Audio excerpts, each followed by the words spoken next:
Ya, entonces primero, como siempre, vamos a ver un poco el resultado de nuestros fondos mutuos, acompañado de un poco qué fue lo que pasó en el mes, qué marcó ese rendimiento.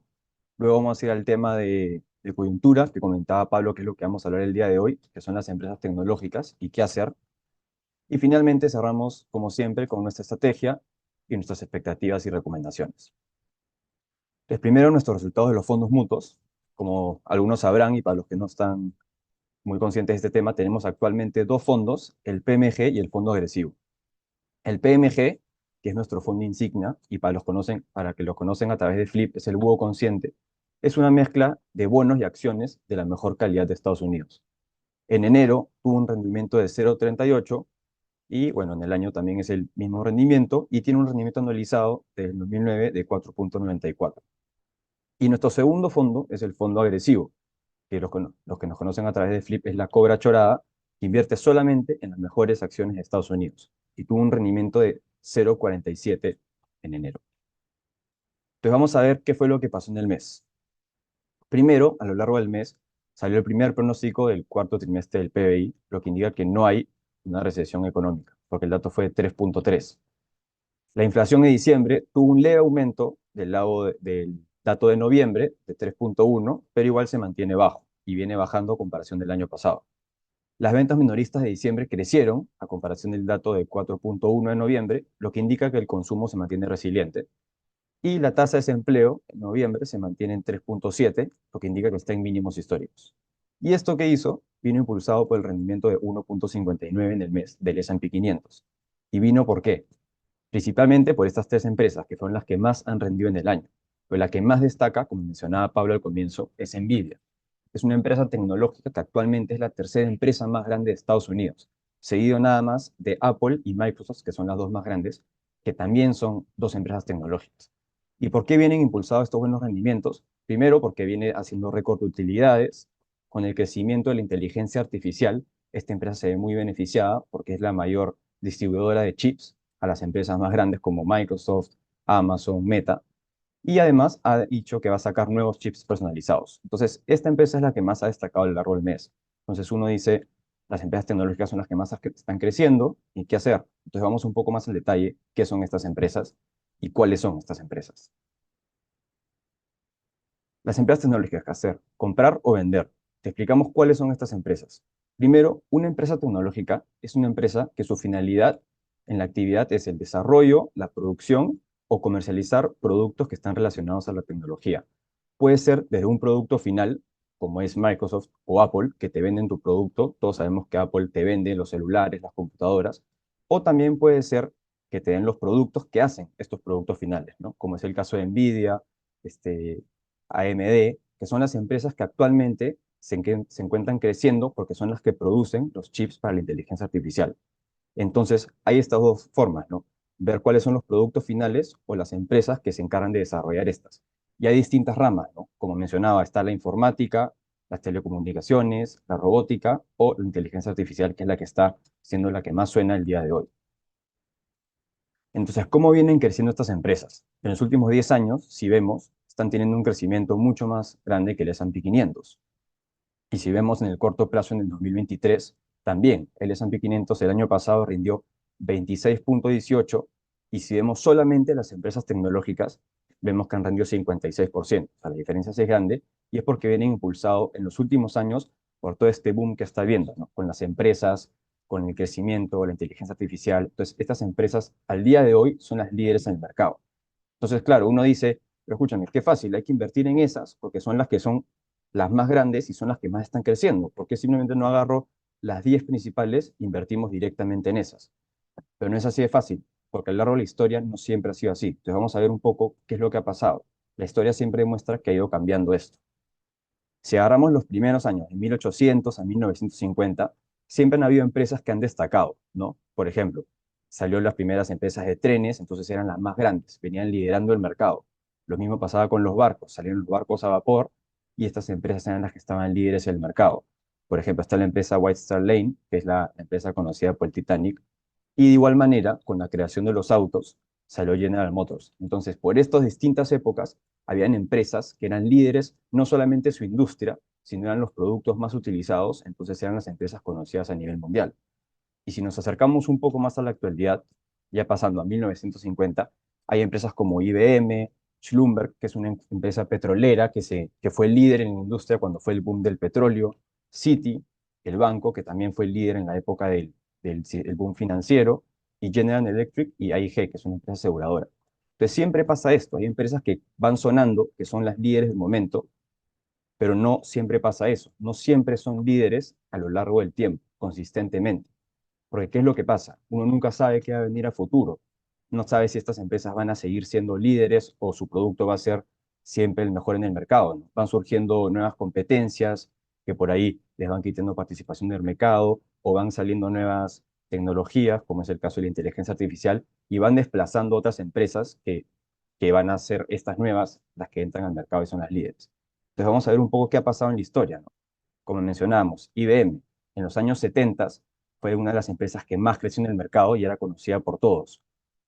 Pero en tan solo 2 años, de un momento a otro, con los cambios de empresas y nuevas industrias que entraron al mercado, hubo una caída de 56%. Lo mismo pasó con Ford. Tuvo una época donde la industria automotriz fue líder en su industria y era la mayor producción de carros, pero también en tan solo 3 años, de 1990 al 91, se cayó un 48%. Entonces uno nunca sabe qué va a pasar, ¿no? Nadie sabe qué va a venir a futuro, incluso puede venir una pandemia o una crisis financiera como en el 2008, que hace que una empresa de un día a otro se caiga y tenga caídas, como podemos ver, de 56 o 48%. Lo mismo pasa con Schlumberg, una empresa convencionada petrolera, que en el boom del petróleo fue líder en la industria y todos sabían que esta empresa estaba liderando el mercado, y se cayó un 52%. Y también tenemos el caso de Citi. En la crisis del 2008, cuando sale toda esta crisis, esta crisis que afectó no solamente a las empresas de Estados Unidos, sino a nivel mundial, la empresa de Citi se cayó un 95%. Entonces, uno nunca sabe cuál es la siguiente empresa que va a crecer muchísimo o que de repente no se va a caer o que va a ser consistente en el mercado. Es imposible saber cuál va a ser esa, ¿no?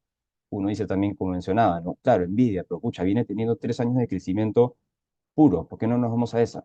Porque efectivamente uno nunca sabe qué va a pasar a futuro. Y estas empresas se pueden caer de un momento a otro sin que sepamos qué va a pasar.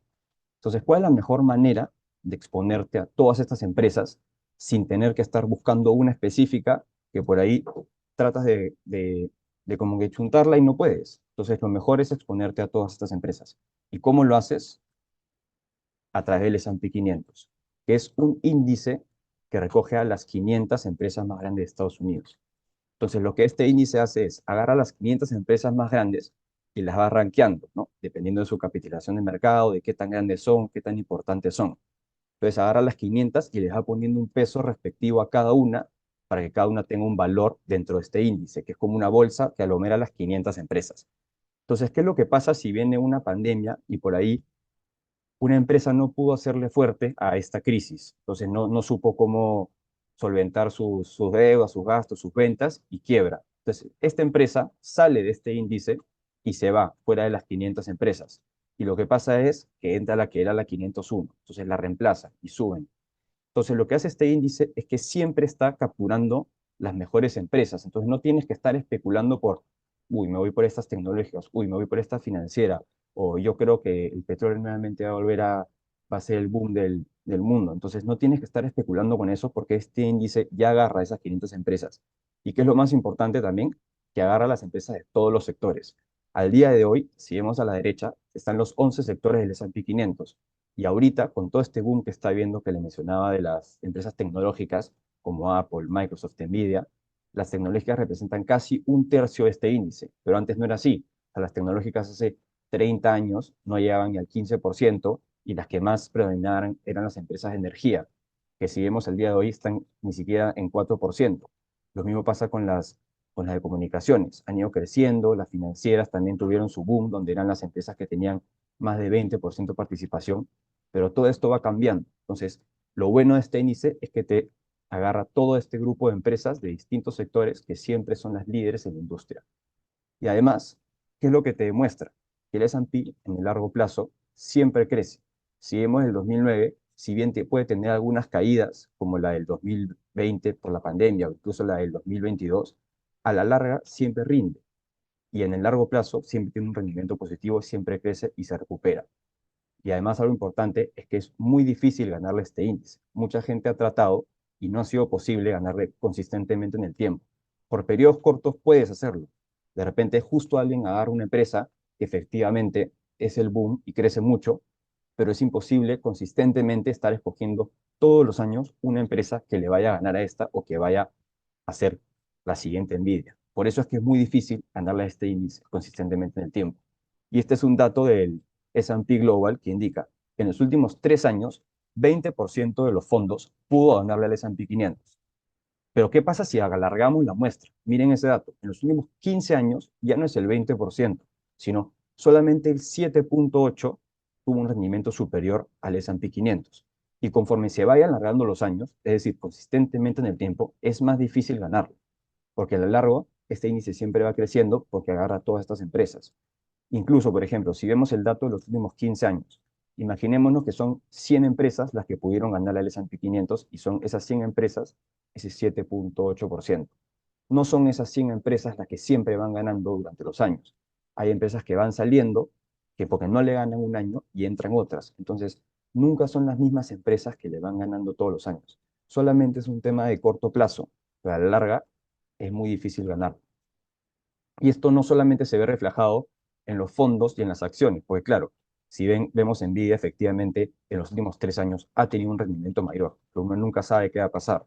Lo mismo pasaba con las otras empresas que le mencionábamos hace unos minutos. De igual manera, los fondos. Pero eso también no solamente se ve demostrado ahí, sino también se ve demostrado en el mercado global. Si vemos el mercado de Estados Unidos, a la larga es el que más rinde. En el largo plazo siempre tiene un mayor crecimiento. Si bien podemos ver al comienzo, entre el 2009 y el 2012, no era el país que más tenía rendimiento, ¿no? Si comparamos con Europa, también tenía un mayor rendimiento, los mercados emergentes y Perú. Pero si vamos alargando el plazo, a lo largo plazo, el mercado de Estados Unidos siempre es el que más rinde. Pero efectivamente también es un poco volátil. Si vemos la caída de 2020, podemos ver que al ser acciones, el S&P 500 tiene un poco de volatilidad. Y por eso es importante también siempre estar mantenido, invertido en el largo plazo y siempre a través de una estrategia conservadora que te permita estar invertido y poder soportar estas caídas de mercado que existen, no solamente en el mercado de acciones, sino en el mercado de bonos.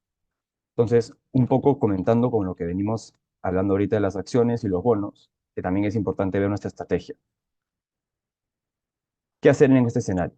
Lo que nosotros sugerimos es siempre estar invertidos en una estrategia conservadora que sea siempre en Estados Unidos, en dólares, en ETFs y una estrategia pasiva.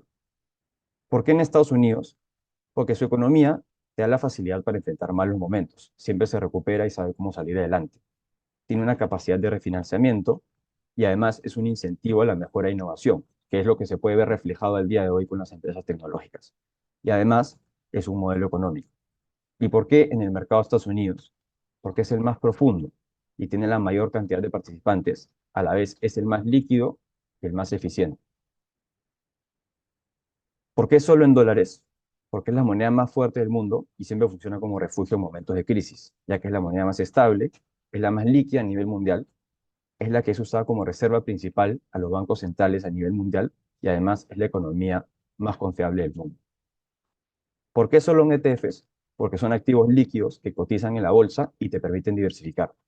Por ejemplo, un ETF, vamos a explicarlo un poquito, es igual manera como un índice. El índice del S&P 500 mencionaba que es un índice ficticio que agarra estas 500 empresas. Entonces, uno no puede estar invertido en ese índice porque es un índice que agarra estas 500 empresas. No existe directamente. Entonces, ¿qué son los ETFs? Los ETFs lo que buscan es replicar estos índices. Entonces, existe un ETF muy conocido, que es el más conocido a nivel mundial, que es el SPY. Entonces, ¿qué es lo que hace este índice? Invierte en el S&P 500. Lo que hace es invierte en estas 500 empresas buscando seguir el rendimiento siempre del S&P 500. Están viendo día a día cuáles son estas 500 empresas y cuáles son las que se van moviendo dentro del ranking para darles la misma importancia y ellos siguen directamente estas 500 empresas. Entonces, tú al invertir en este ETF, que es el SPY, es como si estuvieras invirtiendo directamente en el S&P 500, porque el ETF replica literalmente lo que te marca este índice. Entonces, invertimos en estos ETFs, ¿por qué? Primero, porque te permite diversificar, como mencionábamos, si inviertes en este ETF que replica el índice, estás finalmente expuesto a 500 empresas, no estás expuesto solamente a una. Lo que hace es agarra el rendimiento de estas 500 empresas proporcionalmente. Además, es transparente, es bajo en costos, te da accesibilidad y te permite tener liquidez. ¿Y por qué a través de una estrategia pasiva? Porque lo que nosotros buscamos es no predecir el mercado, es decir, no especulamos, nos mantenemos invertidos siempre en el largo plazo sin tratar de buscar la siguiente empresa para poder comprar y vender. ¿Y esto por qué? Porque si uno busca estar comprando y vendiendo, te genera muchos costos, porque tienes que estar comprando, vendiendo y cualquier agencia, sociedad, agente de bolsa, te cobra por cada operación que uno quiera hacer. En cambio, si tú te mantienes invertido en el largo plazo, no tienes que hacer estos costos de transacción. Además, si uno está buscar una empresa específica, se le puede pasar otra por estar mirando solamente, por ejemplo, las tecnológicas. Uno dice, ya, ahorita las tecnológicas son las más conocidas, me voy a las tecnológicas. Pero uno nunca sabe si de repente una empresa de salud o una empresa de energía empieza a crecer y por estar mirando solamente acá, se le escapa. En cambio, si estás diversificando, estás agarrando todas las empresas. Por otro lado, no estás pendiente a los movimientos de mercado, porque si uno efectivamente quiere buscar una empresa específica, va a tener que estar viendo noticias, averiguando, viendo qué pasó, en qué momento vender. En cambio, si tú inviertes en el largo plazo, estás tranquilo porque sabes que a la larga siempre te va a tener un rendimiento y siempre vas a rendir positivo. Y además, tus emociones no participan, porque no estás especulando, no estás asustado por si se cae o no. Entonces, si estás invertido en largo plazo, no te preocupes por eso, porque tú sabes que a la larga siempre vas a rendir. ¿Y por qué no optamos por una estrategia? ¿Por qué optamos por una estrategia pasiva? Perdón. Porque uno no podemos predecir el futuro, no podemos saber cuál va a ser la siguiente empresa que va a volar o va a ser la más grande del mundo.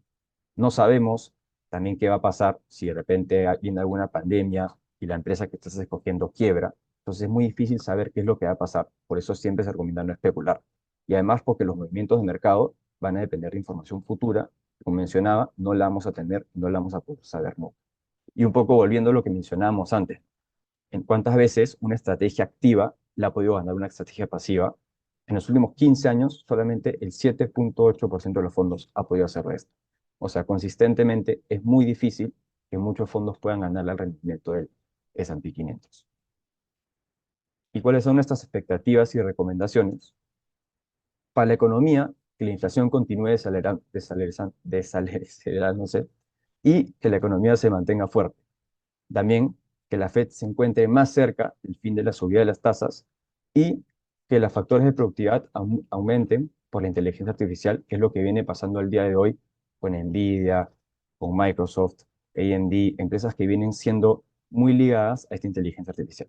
Y que continúe el crecimiento del mercado y disipándose estos miedos sobre una posible recesión económica que, como ya sabemos, no ha pasado. Y lo que recomendamos que es siempre mantener la disciplina y no dejar que tus emociones influyan para siempre estar tranquilos. ¿Y cómo? Invertido en Estados Unidos, en el mercado más eficiente y profundo, en dólares, que es el que te permite tener la liquidez por ser el mercado más grande y la moneda más grande, en ETFs, que te permite diversificar, y finalmente en un manejo pasivo en el largo plazo. Entonces ahora les damos este espacio a ustedes para que puedan hacernos las preguntas que quieran o resolverles cualquier duda sobre la presentación, preguntarnos un poco sobre las empresas tecnológicas, cualquier duda que les pueda haber quedado y para poder seguir conversando con ustedes y aclararles cualquier duda y comentándoles un poco más sobre esto. El tema tecnológico sin duda destaca dentro de todos los demás temas, ¿no? Hoy día tenemos una situación de una revolución tecnológica que sin precedentes, ¿no? No solamente tienes a las primeras empresas del mundo, o sea, hoy Nvidia es más grande que Amazon, ¿no? Y ya Microsoft pasó a Apple hace unas pocas semanas, y estamos hablando de empresas que valen 1 trillón, 2 trillones, 3 trillones de dólares, ¿no? Lo cual no tiene precedentes. Y sin duda, estas pocas empresas, que son 7 o 8, son las que han generado el 80 o el 90% del resultado de rentabilidad de las 500 primeras, ¿no? Expresadas en el índice del S&P 500, que es este fondo que alberga las 500 más grandes. Eh, lo que te puedo decir es que estas revoluciones de productividad se dan cada cierto tiempo, se dan siempre en Estados Unidos, ¿no? es donde las ideas, como comentaba Cristóbal, las ideas de un chico en la universidad pueden llegar a convertirse en una empresa de $1 trillón en el lapso de 10 o 15 años, ¿no? Si ves a los dueños de estas compañías, las historias son bien parecidas. Eh, Eso se da porque esta economía funciona, ¿no? Funciona, permite que una idea llegue a valer $1 trillón o $2 trillones. Eh, por el lado de la justicia, por el lado de las instituciones, por el lado de las universidades, por el lado de la estabilidad de la Constitución, etcétera, etcétera, etcétera, ¿no? Eh, yo recuerdo que en Estados Unidos tú haces una empresa en segundos. Y si la quieres replicar en los 50 estados, no te demoras mucho para poder replicarla y contratar gente y avanzar. Y si tienes un problema legal, se resuelve rápidamente. Digamos, es la economía que por donde la mires mejor funciona y por eso esas ideas llegan tan lejos. Y estas revoluciones se dan cada cierto tiempo y ahora tenemos una al frente que a mi juicio es sin precedentes y a mi juicio probablemente vamos a vivir los años de prosperidad más grandes de toda la historia en los siguientes años debido a todo este tema de la inteligencia artificial. Como comentaba Cristóbal, tú puedes ver, si te vas a los 1800, ves la revolución pues, de los barcos y del comercio internacional, ¿no? Y si te vas a los 1920, vas a ver el tema de los autos, y vas a tener el tema de la electricidad, y el tema de los aviones, y el tema de las comunicaciones, y cómo esa revolución cambia la manera de vivir de las personas, ¿no? Y después te vas, si quieres darte un salto a los 70 y 80 es la energía, y en los 90 es el Internet, y en los 2000 son las tecnológicas. Eh, y últimamente es cierto el tema de la inteligencia artificial en estas compañías que estamos viendo. Es increíble que una compañía como Meta, que es una de las empresas más grandes del mundo, Facebook, ¿no? pueda subir sus utilidades en 70% en un trimestre, ¿no?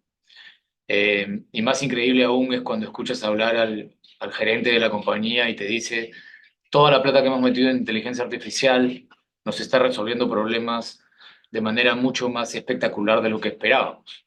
Y ese es uno de los motivos por los cuales estamos haciendo 70% más de utilidades de una compañía que vale casi $2 trillones. Acá, entonces, ahí te das cuenta de la magnitud de ese factor de productividad en las empresas más grandes del mundo. Tú pensarías, esta cosa es enorme, pucha, cuán rápido se puede mover, ¿no? Es difícil encontrar en Perú una compañía que pueda hacer 70% más de utilidades de un trimestre a otro, ¿no? A menos que sea una minera y el precio del mineral haya volado.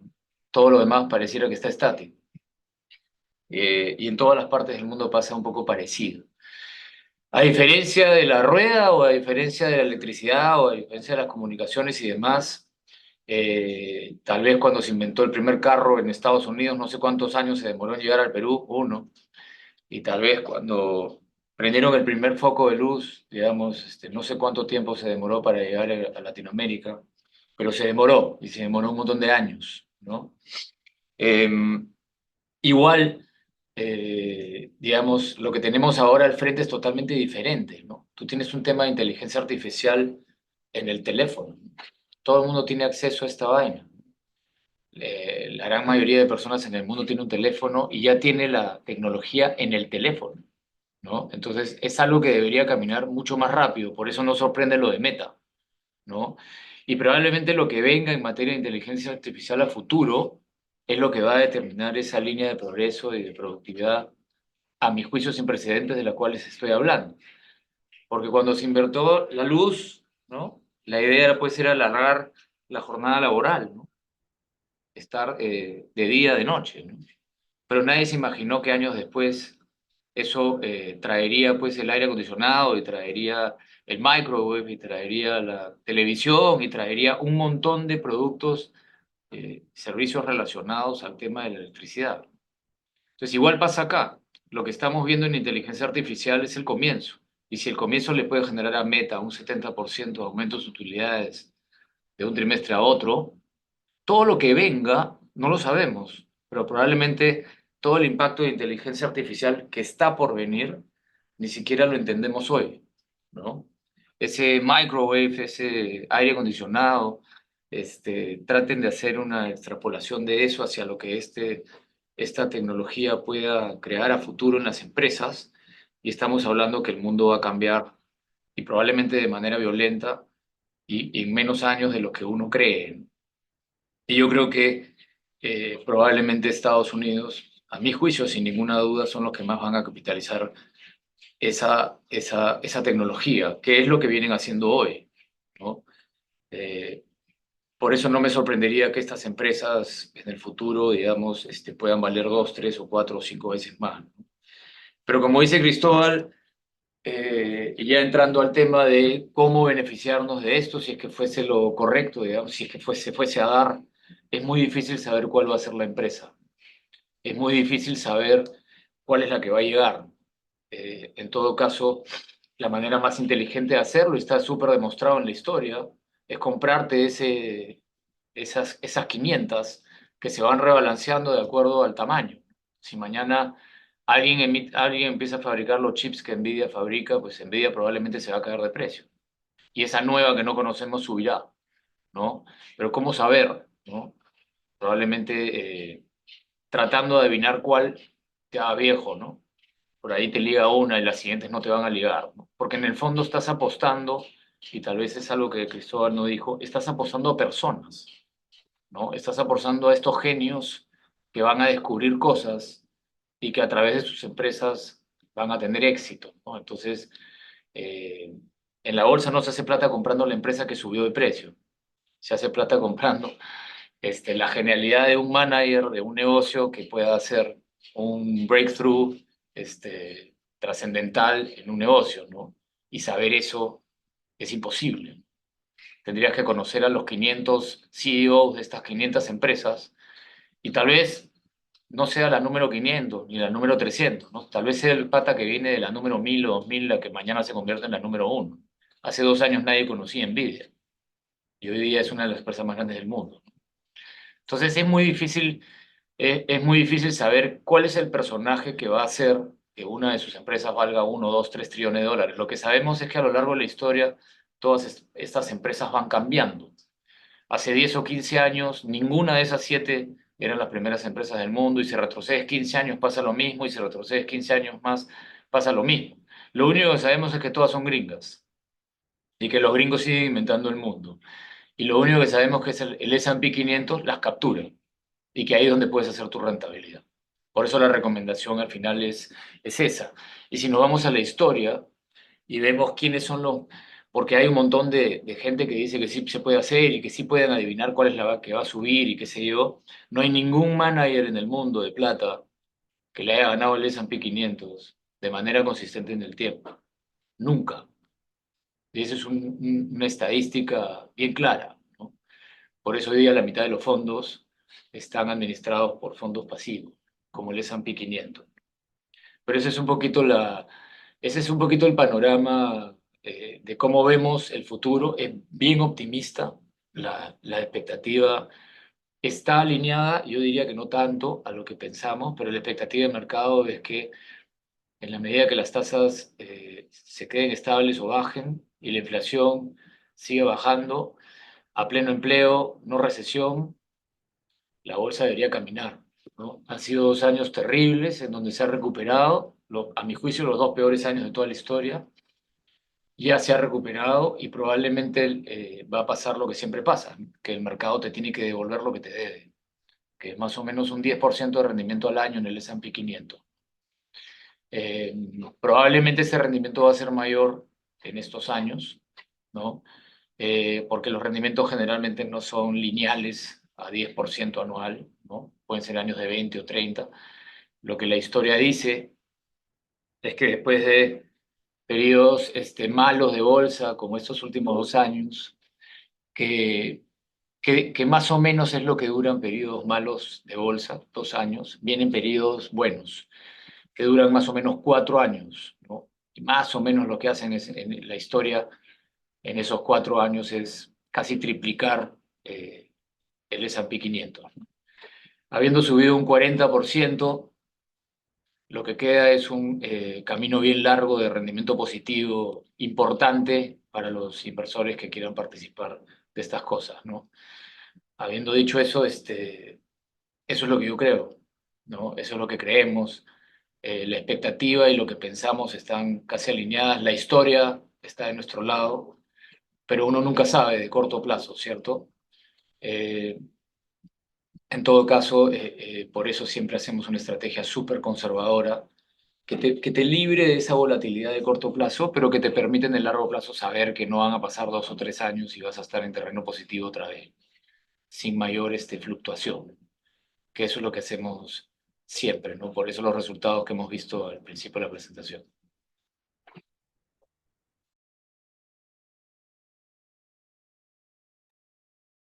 Buenas, Nacho. Ahí está Aarón, justo agradeció por el chat, por la respuesta a su pregunta. Y tenemos otra también, Cristina, en el chat. Dice Nacho, buenos días, estoy en la mitad del libro de la psicología del dinero y me ha cambiado el chip, con los casos de éxito y fracaso de distintos personajes con mucho dinero e inversionistas. También la forma de explicar el interés compuesto, muy interesante. Pero a todo esto me vino una pregunta. Si yo, por ejemplo, tuviera 20 años de inversión y quisiera comenzar a retirar poco a poco, ¿cuál sería un porcentaje recomendado de retiro? Pregunta Cristina. Nacho, ¿tú qué Ah, para piensas? mí dices, no, ese libro Sí, es buenazo. Es más, ahora Pablo te va a mandar el mándale a resumen. todos, Pablo, creo que tenemos un resumen de ese libro, ¿no? Sí. Pero ese es un bestseller, así que yo recomiendo bastante, ¿no? En realidad todos esos temas son bien personales, hay muchas reglas, hay muchas referencias, ¿no? De cómo, digamos, ahorrar, invertir en el tiempo, eh, cuánto de tu dinero, cuánto de tus ingresos, págate primero, ¿no? Ahorra, invierte primero, después gasta, hay reglas de tanto por ciento, hay mil cosas, en verdad es un tema bien personal, ¿no?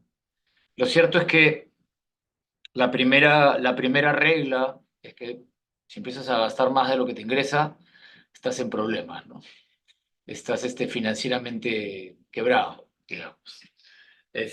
Porque financiar una irresponsabilidad de gastar más de lo que te ingresa es un hueco que cada vez se hace más grande. Pides plata prestada con tres y créeme que vas a quebrar más rápido. Entonces, la primera, y creo que vas por ahí, la primera es ahorrar e invertir, ¿no? Tú puedes ganar 10, pero si guardas 3, te estás haciendo rico. De a poquitos, pero te estás haciendo rico. Puedes ganar 100, pero si gastas 110, créeme que te vas a hacer pobre, ¿no? De a poquitos, pero te vas a hacer pobre. No estás generando riqueza en todo caso. Entonces, la primera regla es ahorrar e invertir, evitar, digamos, esos gastos de más, ¿no? Em, para poder ahorrar e invertir. Sobre todo invertir, porque si ahorras, tienes un enemigo, ¿no? Ahí todos los días que se llama inflación, ¿no? Entonces, tarde o temprano, esa inflación se va a comer tu plata, ¿no? No te van a pasar 10 o 15 años, vas a tener la mitad. Entonces, tienes que finalmente invertir tu plata y buscar ganarle a la inflación. Ahora, pasan unos 20 años, como tú dices, o 15, y has hecho un capital y qué sé yo. Acá hicimos un cálculo bien divertido con los chicos, de que si tú inviertes $25 al mes y lo inviertes en el S&P 500, creo que en 25 años tienes $1 millón, una cosa así. Entonces, digamos que ya tienes esa plata. La idea es que contra más temprano empieces mejor. Si Gonzalo tiene 21 años y empieza a poner $25 todos los meses en el S&P 500 o en nuestra Cobra Chorada, que hace básicamente lo mismo para efectos más prácticos, y a los 45, 50 años tiene $1 millón, la pregunta es, ¿cuánto puedo sacar de eso? Puedes sacar lo que quieras. La idea en realidad es que es un tema bien personal, pero la idea es que tú puedas tener ese dinero al costado que te permita poder seguir trabajando donde estás trabajando o que te permita poder vivir sin tener que trabajar de tus rentas. Eh, ¿Y cuánto? ¿No? Hay una regla que dice, tú deberías sacarle a tu plata 4% al año. Digamos, tú podrías retirar el 4% al año. Esa regla del 4% lo que te dice es que si esa plata va a seguir rindiendo un 8 o 10%, tú te puedes llevar un 4 y todavía quedan adentro 4, 5, 6% de rentabilidad que te cuida contra la inflación y un poquito más. De esa manera tu $1.000.000 no se deteriora con respecto a la inflación y te estás llevando un porcentaje a tu casa para gastar. Pero como te digo, todo eso es muy relativo. De repente tú durante años te has especializado en algo y decides invertir esa plata y la inviertes toda.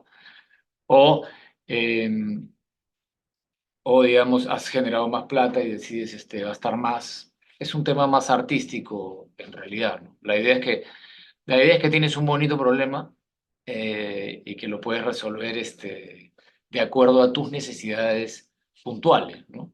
Al final te vas a encontrar con un poco lo mismo, ¿no? Que si gastas mucho de ese dinero se te puede ir achicando. En el otro extremo hay gente que dice, bueno, tengo $1.000.000, tengo 50 años, voy a vivir hasta los 85, ¿no? Entonces agarro $1.000.000 y lo divido en 35 años, entre 12, y me lo gasto todos los meses de esa manera hasta que se acabe. Y si vivo más, bueno, ya mis hijos se ocuparán de mí. Hay gente que lo hace de esa manera. Pero hay de todo, ¿no? Es un tema bien, bien personal. Creo que, creo que en esta etapa lo que debemos hacer es concentrarnos en ahorrar e invertir la mayor cantidad de dinero que se pueda. No solamente la rentabilidad del S&P 500 de una cobra chorada te puede dar crecimiento, sino que lo más importante es que tú le metas dinero, porque tú vas a hacer cada vez tu base más grande. Ese 10% anual sobre una base más grande es mucho más plata. Entonces, la manera de crecer más rápido no es solamente en el S&P 500, que es el mejor vehículo tal vez, o la cobra, sino que le vayas metiendo toda la mayor cantidad de plata que puedas. Contra más grande la base, más rápido vas a llegar a la cantidad de plata que quieras. Ese es un poquito el consejo. Ya en 20 años ya vemos qué hacemos eh, con el $1.000.000.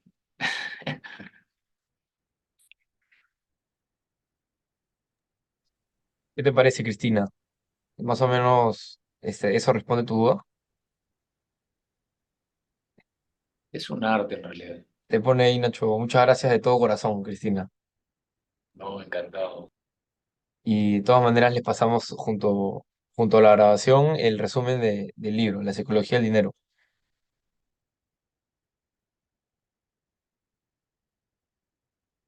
Nacho, creo que estás en mute. Perdón, esas son las vejeces comparado a los chivolos. Ese libro es buenazo, se lo recomiendo a todos ustedes. Pásaselo a todos, Pablo, y se lo recomiendo mucho para sus hijos. Uno de esos libros que alguna vez, si hay un hijo joven que te dice, oye, ¿qué leo de esta vaina de inversiones? Ese. Ese es uno así estilo padre rico, padre pobre, ¿no? Que te desasna, digamos, de muchas cosas en materia de cómo debes manejar los temas de dinero. Bien, Power.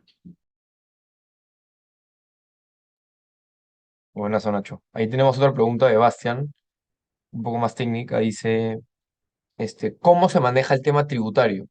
Cuando queramos ir retirando nuestro dinero, ¿cómo gestionamos los tributos para SUNAT?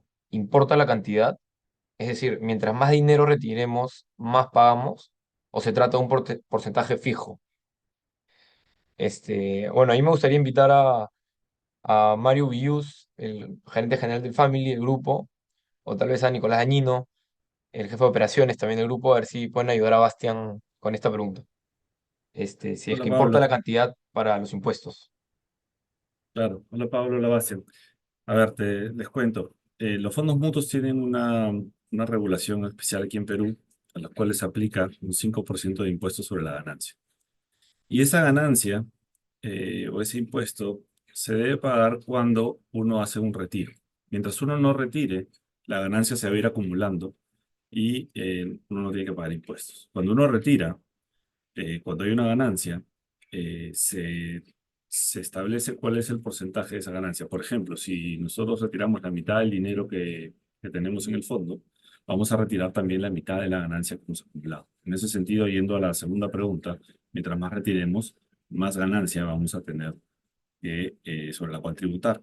Y ese 5%, para facilidad de los partícipes en el fondo, es una retención que nosotros vamos a hacer sobre el dinero que rescata el cliente, sobre ese 5% de ganancia.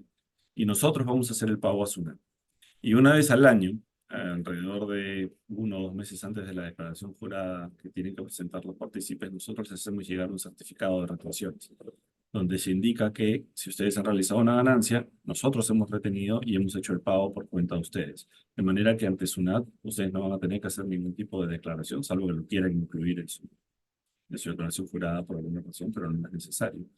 Y eso les puede permitir tener siempre un sustento ante SUNAT de que ustedes han pagado sus impuestos y que todo esté bien. Entonces, en resumen, es un régimen tributario favorable los fondos juntos en Perú porque solo pagan 5% sobre la ganancia. Nosotros lo retenemos por los partícipes y les hacemos llegar un certificado. Espero que eso haya aclarado la duda, Bastián.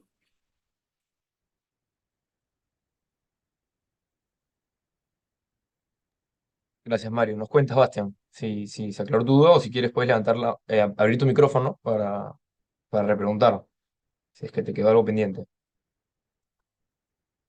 Pero bueno, mientras tanto, tenemos una pregunta en el chat. Ah, justo puso Bastian, aclarado. Buenazo, Bastian. Muchas gracias a ti por tu pregunta, como para que a todos los Gracias. quede claro. Después, Nacho, tenemos una pregunta en el chat bastante interesante de Pedro, que dice, para una persona de 42 años, ¿en qué tipo de inversión recomiendan invertir? ¿Agresivo o conservador? Tiene que ver más con el perfil de riesgo, ¿no? Sí, sí, no, ¿no? Digamos, y deberías pasarles también a todos esa encuesta de perfil de riesgo. Bien interesante que puedas resolver un cuestionario que más o menos te dé una referencia de cuál es tu perfil de riesgo, ¿no?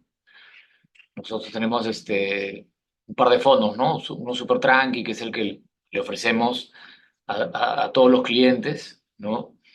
Y uno más achorado, que le llamamos la cobra achorada.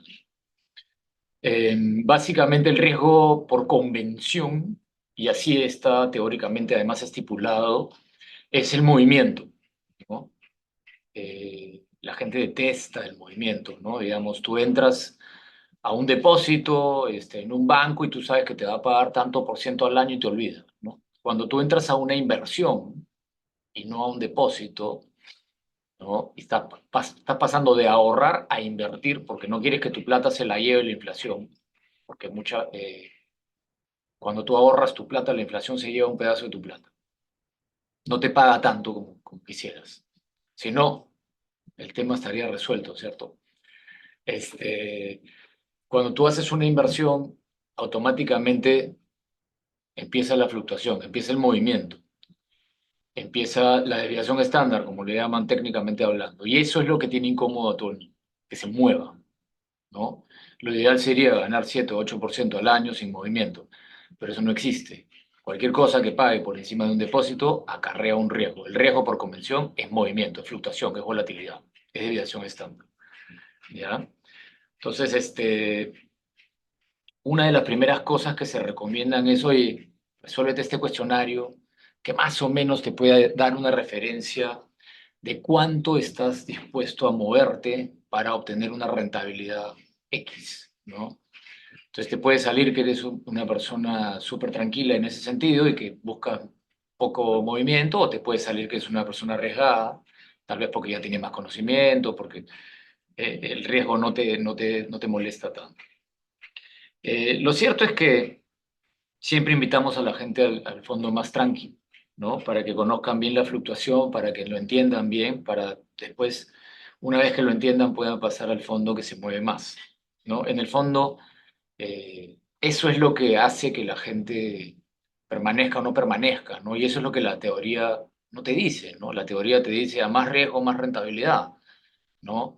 Lo que no te dice es que a más riesgo se mueve más y que cuando se cae te vas a asustar, vendes y te vas.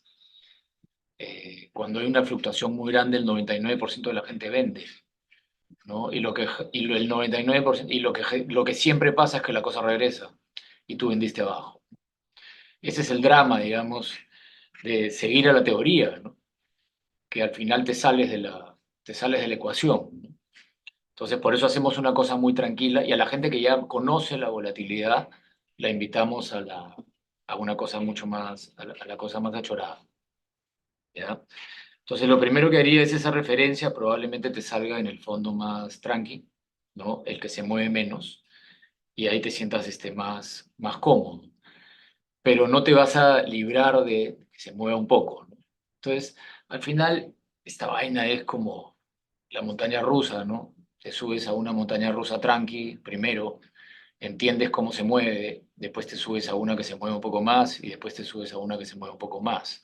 Al final no te vas a caer de ninguna, ¿no? Sobre todo si estás en Estados Unidos.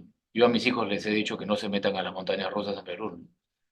Igual les digo a los inversores que no se metan a hacer inversiones en la bolsa peruana. Hay otros, hay otros temas que pasan en nuestros países, ¿no? Acá entras a la bolsa peruana y la profundidad del mercado es menor, quieres vender y nadie compra, los costos son altísimos, ¿no?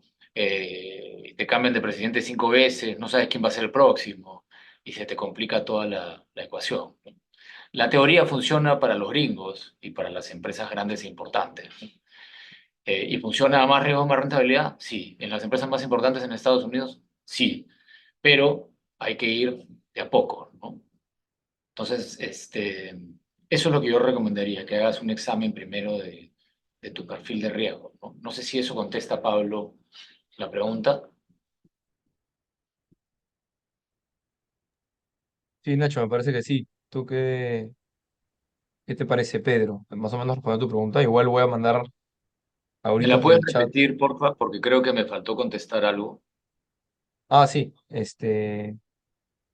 ya sí, para una persona de 42 años, ¿en qué tipo Ok. de inversión recomiendan al final?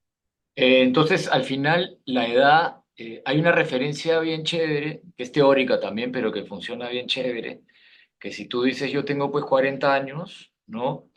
Este, debería tener en mi portafolio 40% de acciones. Si yo tengo 30 años, eh, si yo tengo 50 años, y así vas, ¿no? De 10, imagínate que tengas 20 años.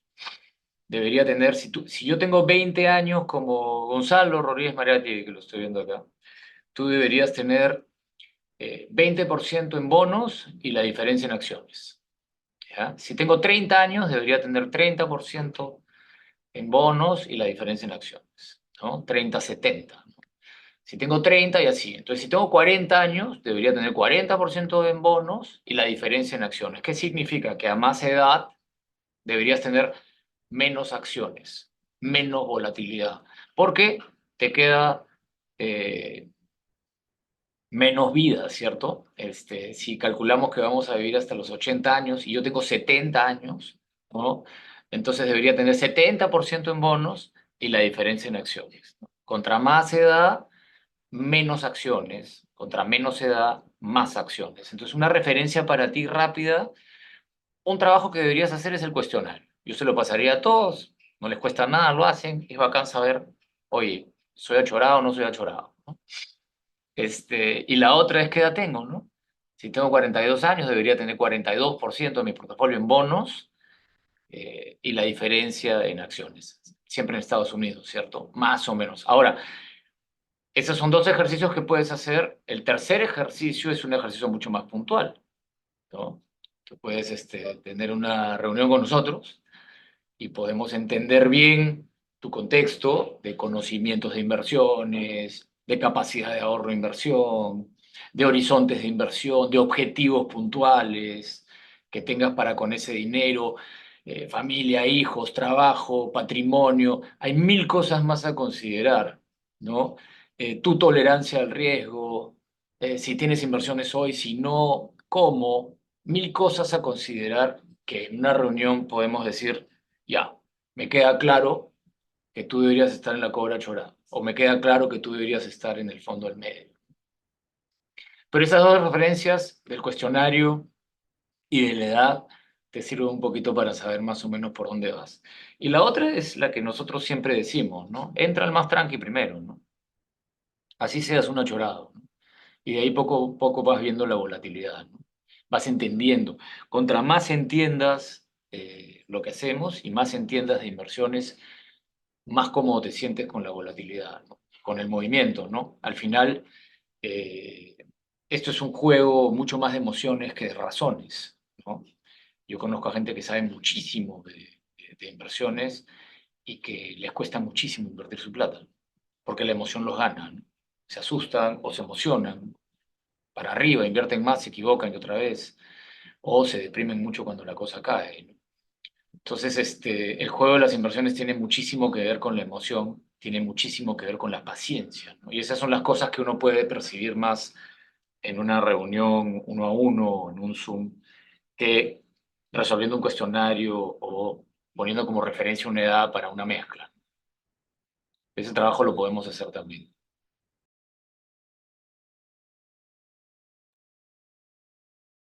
De todas maneras, Pedro. Y justo Nacho Pedro ponía más adelante que hizo la encuesta y le salió conservador y que si podía cambiarse de fondo después. Sí, Claro, por supuesto, siempre te puedes cambiar de fondo, ¿no? Inclusive hay mucha gente que dice, oye, le pongo un poquito a la cobra chorada y le pongo la mayoría a ¿no? Para empezar, ya, bacán, empezamos así, ¿no? Eh, eso se da. ahí puso Pedro que ahora sí su duda está bien respondida. Pero gracias por la pregunta, Pedro. De todas maneras, cuando mandamos el correo con la grabación, siempre al final hay un link para dejar consultas adicionales y como dice Nacho, las puertas siempre abiertas para en caso consideres quisieras revisar bien tu caso con nosotros, siempre a disposición. Pues más arriba me faltó una pregunta de... Ah, Elizabeth. Puso, ¿cuál sería el paso a paso para empezar a invertir teniendo en cuenta que ya he acumulado cierto monto de ahorro? A ver, te cuento, Elizabeth, acá con la presentación. Primero, como un repasito al toque, estos son los dos perfiles de fondos que comentaba Nacho, ¿no? El conservador tranqui, que es nuestro fondo del búho consciente, y el que asume un poco más de riesgo, que es el de la cobra chorada. Esos son los dos fondos que hoy están operativos en Flip, o sea, de Independiente, que están ahí en Flip, que ahí los encuentras con estos perfiles. ¿Cuál sería el paso a paso? Este, Primero, bajarte la aplicación, ¿no? Es súper fácil y amigable. El paso más sencillo, tenemos dos canales. El primero es el digital, que es el de la aplicación de Flip, y que tú te descargas la aplicación en App Store o Play Store, Flip Inversiones. Comienzas, te registras, llenas tus datos personales, los datos de seguridad en los cuales validas tu identidad con tu selfie, tu NI, que equivale a firmar el contrato. Justo ahí está la opción para aceptar el contrato de administración entre empresa que administra los fondos y el partícipe del fondo. Y una vez dentro, ya estás aquí en tu menú principal, ¿no? Donde puedes ver tu saldo total. Si es la primera vez que entras a Flip Elizabeth, te va a salir hoyo cero y tú tienes que apretar ahí donde dice conoce nuestros fondos mutuos o donde dice invierte ahora, que es un botón que también sale por ahí en la aplicación. Y lo que te va a salir cuando apretas ese botón es los tres perfiles que hay en Flip. El del búho, el de la cobra y adicionalmente también hay un perfil que es el del panda, que tiene un fondo de renta fija, pero que aún no está operativo ni disponible. Eso va a estar más adelante próximamente. Ya iremos anunciando y publicando por todos nuestros canales de atención cuando salga este fondo, pero por ahora los dos que hablábamos, ¿no? El del búho, que es el tranqui, y el de la cobra. Cuando escojas cualquiera de ellos, ya vas a poder, perdón, escoger el monto a invertir que hayas acumulado a partir de $100 en adelante y simplemente transferirlos a la cuenta del fondo. A partir de ahí y a partir del día útil siguiente ya estás. Tu plata ya está invertida. Nosotros nos encargamos de administrarla junto con la demás plata del fondo. Si es que tienes ahí alguna duda, Elizabeth, nos cuentas, por favor. Pero ese es básicamente el paso a paso de nuestro principal canal, el canal digital de Flip.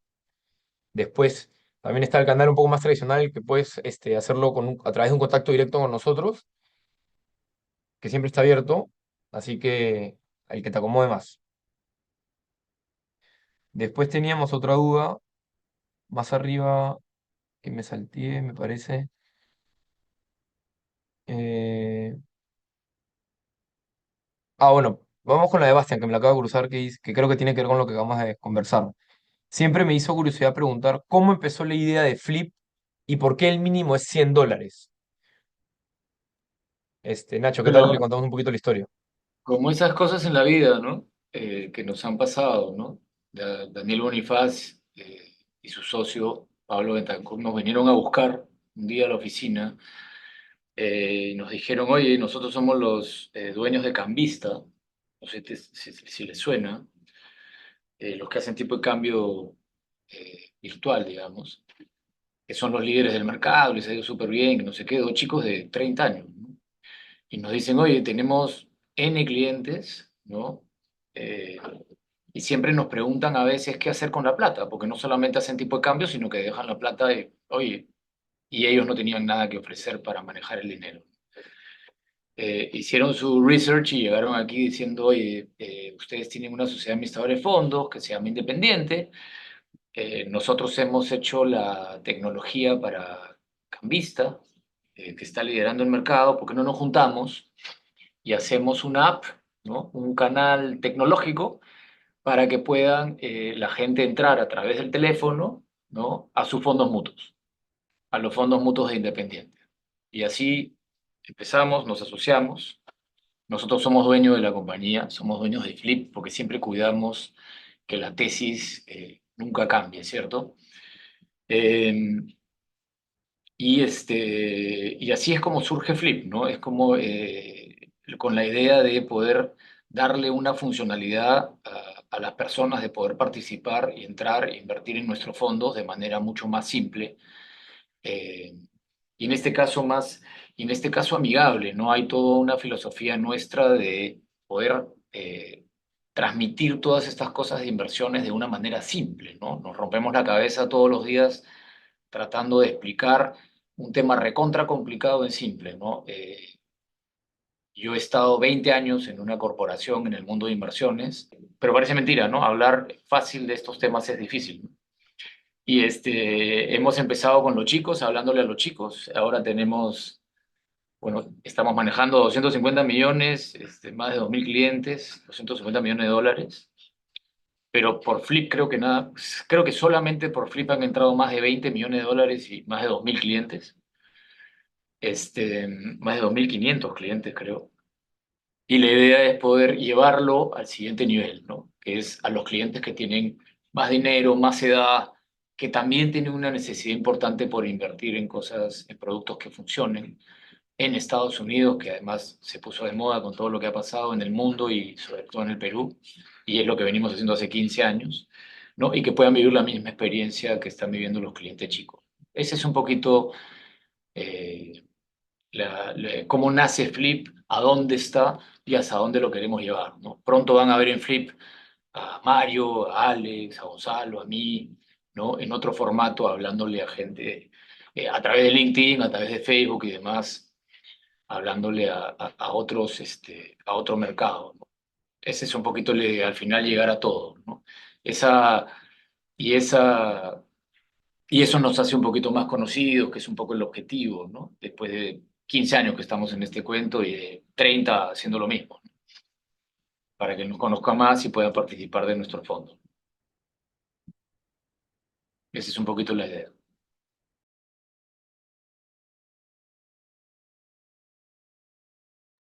Ahí te responde Bastián, Nacho, te dice, buenazo, Nacho, qué buenas vibras, qué buenas vibes. Respecto a los $100 mínimo, ¿hay algún motivo en particular para el monto mínimo? La idea es democracia. La idea es que todo el mundo pueda acceder a poder estar invertido igual que un cliente grande.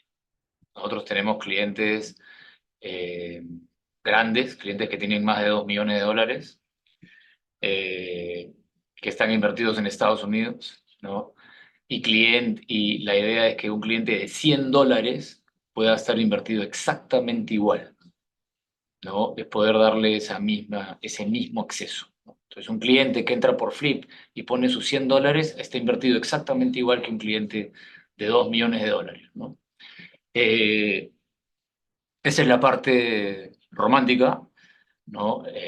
La parte, digamos, de principio, ¿no? Oye, hay una responsabilidad, ¿no? En la pasión hay responsabilidad, ¿no? En la pasión por este negocio y demás, hay la responsabilidad de que la mayor cantidad de gente pueda acceder a lo mejor. Nosotros consideramos que estamos en esa línea y por eso los 100 dólares, ¿no?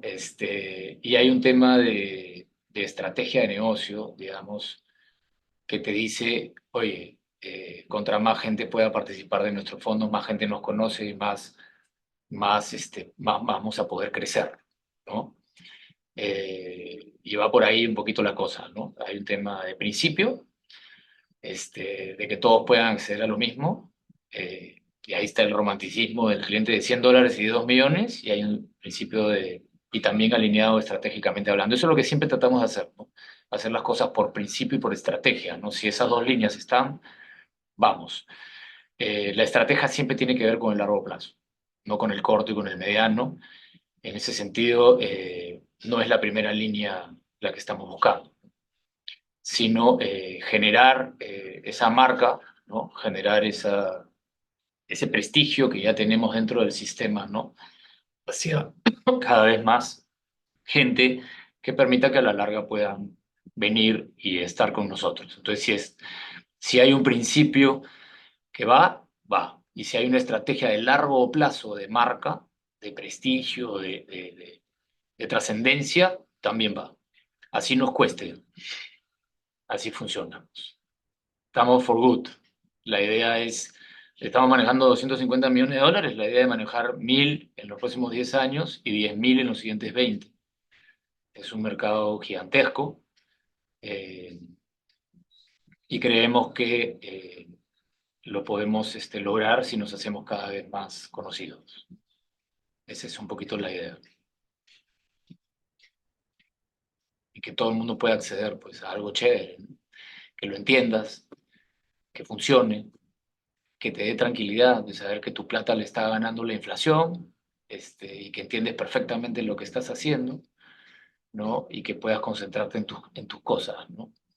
Este mundo de las inversiones tiene tenso a todo el mundo. Desde el 2008 esa tensión no ha parado y queremos darle la vuelta a esa fórmula, ¿no? Queremos que recuperes esa tranquilidad de saber que estás bien invertido en lo mejor del mundo, ¿no? Y eso tiene que ver con buena información que se entienda, ¿no? Oportuna, ¿no? Y con un servicio de primera. Eso es lo que estamos haciendo.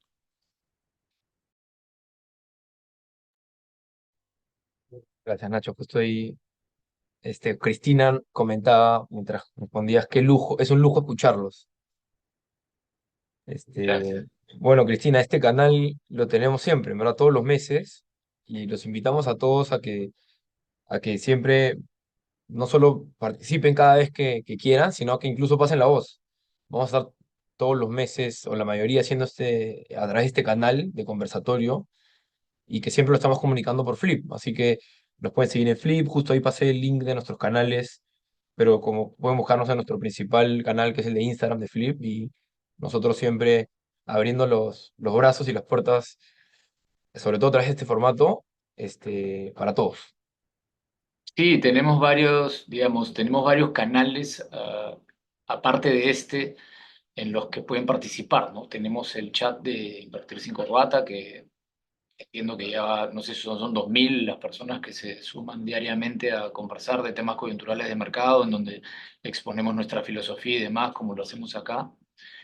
Eh, Tenemos un formato de desayunos. Acá tenemos un par de oficinas lindas, este, sencillas pero bien puestas, ¿no?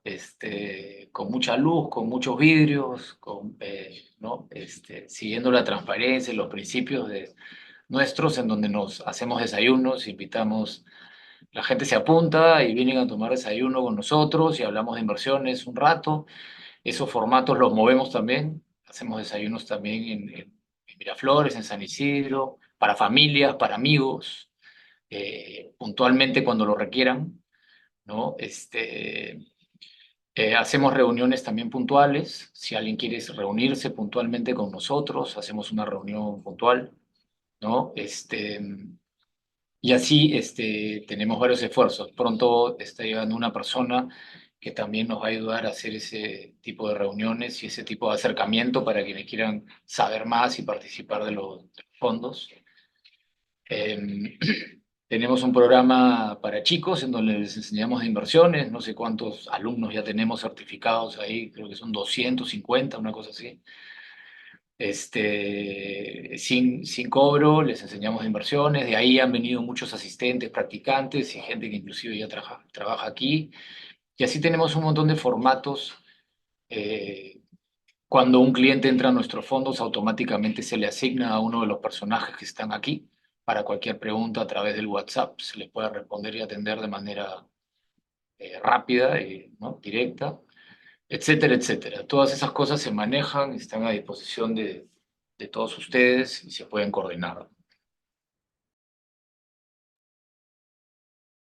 Claro que sí. En el correo de la grabación que les vamos a mandar a todos, además de que en nuestro Instagram está ahí nuestros principales canales, en el correo de grabación, como siempre al final hay un link para preguntas y consultas y ahí vamos a poner el de, el de la posibilidad de que si alguien quiere participar de alguno de estos otros canales o formatos para reunirse con nosotros, encantados nosotros y nada más nos lo avisan por ahí. Ahí pueden llenar sus datos. Así que Bastian y Lisette, por ahí, atentos al correo. Si es que se registraron en la agenda para que les llegue el link y lo tengan en el calendario de sus teléfonos o computadoras para esta reunión, nosotros ya tenemos sus correos para mandarles. Si es que no, podrían también dejárnoslo o escribirnos ahí al Instagram que puse el link hace un ratito arribita.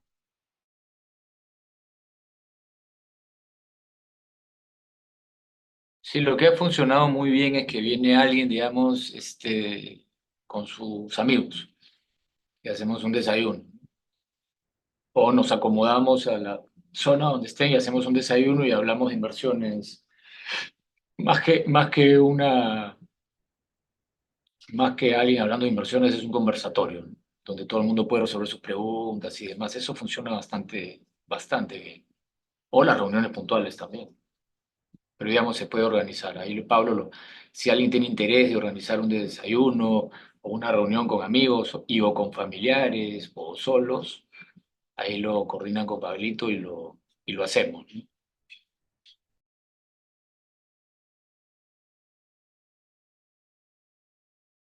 Sí, de todas maneras. Y gracias, Lizeth, por los comentarios también. Ahí estamos, de todas maneras, ahí nos estamos comunicando con ustedes finalizada la reunión para ver ese tema. Después, no sé si se me escapó alguna pregunta del chat. Si es que alguien preguntó algo y no lo vimos, por favor, lo invito a levantar la mano o a prender de frente su micrófono y a conversarlo.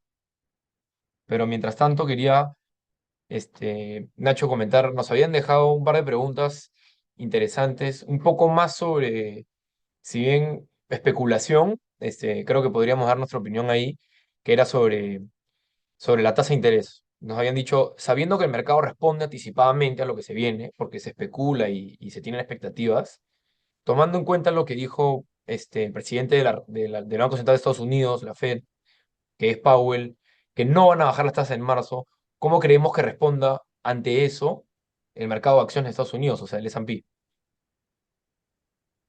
Mira, yo lo que creo es que, y ahí estamos entrando al mundo de la especulación, ¿cierto? ¿Qué es la especulación? La especulación es lo que uno cree que va a pasar en los próximos 2 o 3 años, ¿ya? Si tú regresas en la historia 200 años de bolsa gringa, inversiones en Estados Unidos, en acciones en general y en bonos, no vas a encontrar a nadie que la haya chuntado en 2 o 3 años, ¿no?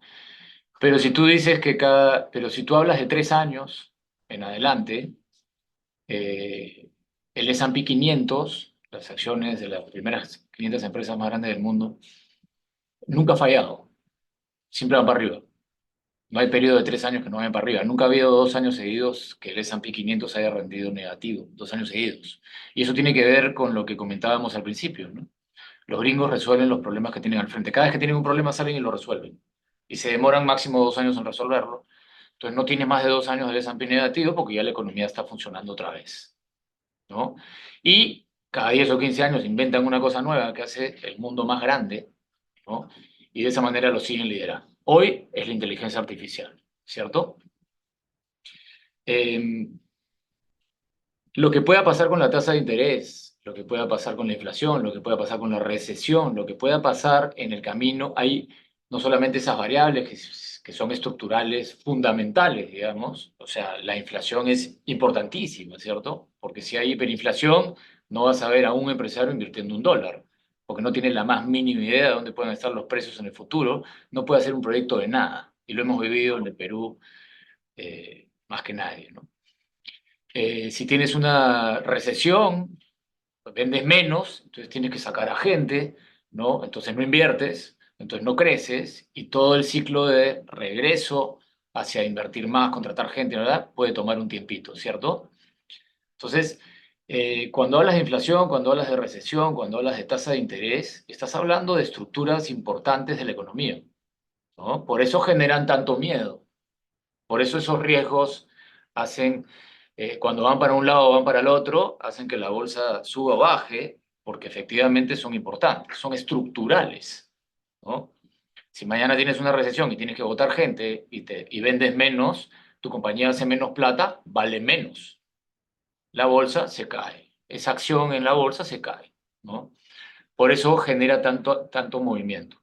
Lo cierto es que lo único que sabemos es que después de 3 años vas a estar en positivo porque los gringos van a resolver lo que tienen que resolver y las empresas van a resolver lo que tengan que resolver y el S&P 500 te las va a ordenar de más a menos, como siempre lo hace. Y si estás ahí, vas a subir, ¿no? Eso explica por qué el S&P 500 el año pasado, nuestra cobra chorada, pues rindió, el S&P rindió 20 no sé cuántos por ciento, y te volteas y te encuentras con algunos fondos que rindieron cero, ¿no?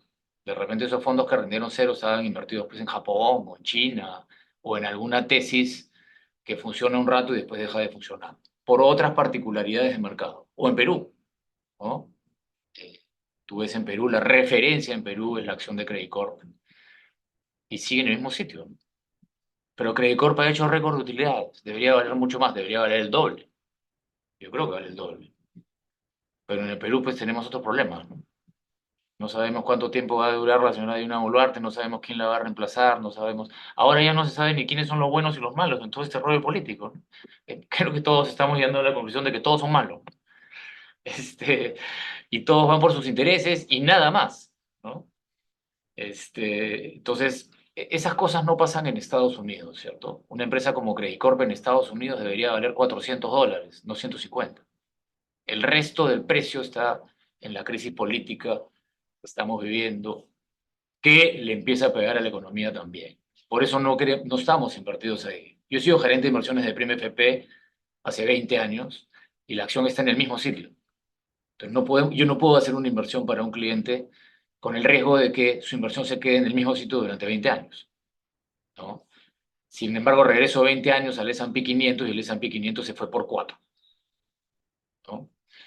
Eh, entonces, la tasa de interés, la inflación, la recesión en el corto plazo son impredecibles, porque además es la información que viene adelante la que va a determinar, digamos, qué es lo que qué es lo que va a pasar. No es la información de atrás, ¿no? Mira lo que ha pasado en el mercado hace un par de días, ¿no? Que viene el dato inflacionario, viene un poquito más alto y la bolsa se cae, porque todo el mundo esperaba que venga más bajo. Entonces, en realidad nadie sabe lo que viene a futuro. A ciencia cierta no lo sabes. Es pura especulación. Tú sí sabes que los gringos lo van a resolver. Y en el peor de los casos se van a demorar 2 años, como los últimos 2 años. Porque eso es lo que siempre han hecho. Entonces, es lo responsable y es lo más inteligente estar invertido ahí. Porque la historia es muy clara y porque lo vuelven a hacer y lo vuelven a hacer, ¿no? Pero en el corto plazo es muy difícil de saber. Ahora, podemos especular, nos podemos divertir especulando. Yo creo que en el corto plazo, y probablemente me voy a equivocar y me están grabando, ¿no? Y después me van a poder sacar y decir, oye, Ignacio se equivocó. Bacán. Con mi título de especulador y con mi disclaimer de que en el corto plazo especular no funciona, lo que les puedo decir es que yo lo que creo es que a la inflación se le ganó, ¿no? La inflación es un fenómeno monetario, como decía el amigo Friedman, y en la medida que tú saques la plata de las billeteras de las personas y de las empresas, no van a poder empujar los precios. Y eso es lo que han hecho. Metieron un montón de plata en la pandemia, un montón de plata además para no equivocarse, para que no tengas que votar a tu gente, para que la economía funcione, para que la empresa siga funcionando y para que las personas sigan consumiendo, le metieron de más. Eso infló la economía. Inflación 9%. Y después lo que han hecho es retirar la plata. Y una vez que retiras la plata, la gente ya no tiene tanta plata en la mano, las empresas ya no tienen tanta plata en la mano y empiezan a consumir menos y empiezan a... a, a gastar menos, a invertir menos, ¿no? De alguna manera, tal cual lo hemos sentido en el Perú, ¿no? El año pasado se creció cero. Y fuera de todo el rollo político y el fenómeno del niño y el esto y todo, tenía un poquito que ver con el retiro de la plata, porque la tasa del Banco Central de Reserva la tenías en el cielo, ¿no? Una manera de retirar la plata es con la tasa de interés. Entonces, eh, independientemente de eso, lo que yo pienso es que así reduzcas la tasa en marzo o en mayo o en junio, no importa, ¿no? Al final, las expectativas de los agentes juegan hacia 10 años hacia adelante. La gente que está invirtiendo en una acción está pensando en 10 años para adelante. Me refiero a los institucionales, que son el 99% del mercado de inversiones en el mundo, son los grandes, son los fondos mutuos, son las AFP, son los bancos, que tienen miles de millones de dólares invertidos. Cuando ellos hacen una inversión, están pensando en 10 años. Si la tasa la van a mover en marzo, en mayo o en junio hacia abajo, no importa, es inmaterial a lo que pueda pasar en los próximos 10 años. Entonces, no les importa. Entonces, el mercado se cae porque, pucha, no salió tan bien, ¿no? Pero al día siguiente regresa. ¿Por qué? Porque hay un institucional que dice, ¿qué importa si la bajan después? En 10 años es inmaterial. Voy a comprar y pum, regresa. Y yo creo que eso es lo que vamos a ver. Yo creo que eh, lo que vamos a ver es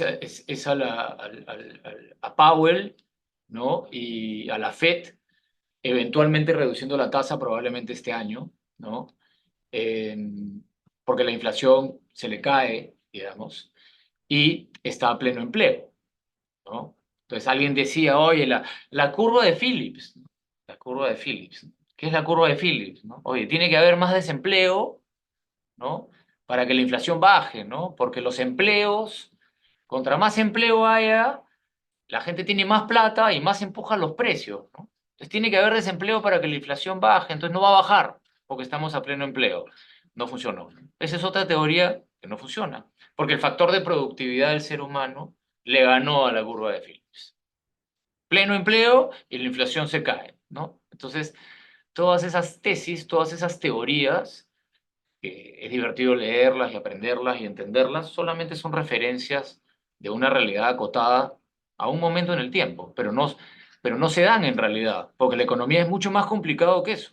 Y hay un montón de variables que vienen que hace que todo cambie, que todas las relaciones cambien. Hoy día hay pleno empleo en Estados Unidos, los precios de los salarios han subido razonablemente bien, ¿no? Y la inflación se cae. Entonces el señor Phillips va a tener que revisar su tesis porque no funciona, ¿no? Y así hay un montón de teorías que funcionan a veces y después no funcionan. Entonces, si se va a caer la tasa o no se va a caer la tasa, o va a subir la tasa o no va a subir la tasa, en el fondo, en el largo plazo es irrelevante. Lo que importa es que quienes manejan esa economía resuelven lo que tienen al frente tarde o temprano y salen adelante y la bolsa sigue. Ahora, yo creo, lo que yo pienso es que van a bajar la tasa a mitad de año porque se van a dar cuenta que lo pueden hacer. O sea, no hay un mejor escenario posible en donde tú tienes pleno empleo y no tienes inflación, ¿no? Entonces tú puedes bajar la tasa, ¿no? Sin generar inflación, ¿no? Lo cual es lo mejor que te pueda pasar. Eso, ¿qué hacen las acciones y los bonos? Que suban de precio. Los bonos suben de precio cuando las tasas bajan y las acciones suben de precio cuando las tasas bajan, ¿no? Cuando las tasas bajan, los precios de los bonos valen más porque el siguiente bono que tienes que emitir lo tienes que emitir a una tasa más baja y si quieres vender el tuyo lo tienes que vender más caro. Igual pasa con las acciones. Cuando la tasa baja, ¿no? El precio del dinero baja. Cuando el precio del dinero baja en su estructura de capital, ¿no? Tú te puedes financiar más barato. En la medida que te puedas financiar más barato en los próximos 10 años, tu empresa vale más. Cualquier tasa de interés que te ahorres en tu financiamiento hace que tu empresa gane más plata. Por lo tanto, vale más. Entonces, lo que yo creo que va a pasar es que independientemente de cuándo y cuánto bajen la tasa, la bolsa gringa va a caminar, ¿no?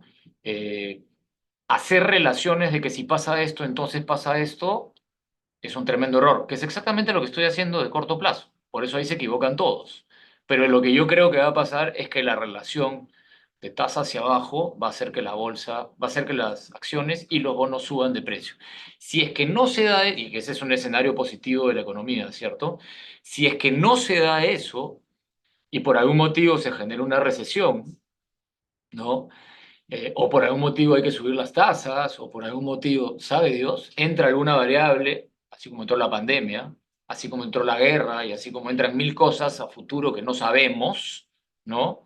¿Qué hacen los gringos? Tienen una tasa de interés en 5% que la pueden llevar a cero otra vez y estimular la economía. ¿Qué pasa cuando hacen eso? Siempre ha pasado lo mismo, la bolsa vuela, ¿no? ¿Qué pasa con los bonos cuando la tasa se da de 5 a cero? Suben de precio. Entonces, es como una situación perfecta, digamos, para hacer plata en inversiones, porque pase lo que pase, lo más probable es que la bolsa suba. En el caso de una recesión, suba después que se ha caído de manera importante porque la estimulan, y en el caso de que no se dé esa situación, sube porque la cosa está bien. Eso es lo que vemos, ¿no? Eh, y como te digo, esas relaciones se dan y no se dan. Yo pensaría que se va a dar, yo pensaría que a mitad de año van a bajar la tasa y que la bolsa va a seguir caminando y que los bonos van a seguir caminando, ¿no? Pero como te digo, me puedo equivocar. Si es que no es así y hay recesión, probablemente la bolsa corrija un 10%, bajen la tasa y de ahí regrese el 10% que se cayó porque están estimulando la economía con la tasa, ¿no? Pero yo nunca he visto una situación como esta, hace 30 años que estoy en el mercado, y nunca he visto una situación mejor, digamos, para las inversiones. eh, Sin saber qué va a pasar a futuro de corto plazo, ¿cierto? Especulando, pensaría que se vienen momentos muy, muy buenos, ¿no? Pero uno no sabe qué viene adelante. Por eso, al final hacemos un portafolio muy tranquilo, ¿no? Tenemos un portafolio que no pasa de 40% en acciones y la diferencia está en bonos. Porque si yo pusiera el portafolio alineado a lo que pienso, tendría 100% de mi plata en la cobra chorada. ¿Qué es lo que yo tengo? Yo tengo mi plata 100% en la cobra chorada. Pero digamos, es esa fluctuación de corto plazo la que hace daño, ¿no? La que duele, donde le pega a la emoción. Por eso lo hacemos bien conservador y para los que ya conocen muy bien en la cobra, ¿no? Pero eso es, así funciona un poco la cosa. No es tan fácil. Gracias, Nacho. De repente también podemos compartir, Johnny, cómo está la inflación, como para graficar un poco, como para graficar un poco lo que comentaba Nacho, con con el gráfico de cómo viene la inflación. Porque a propósito, Claro, Pablo. dale, dale. Dame un momento para compartir. Dame la acción, por favor.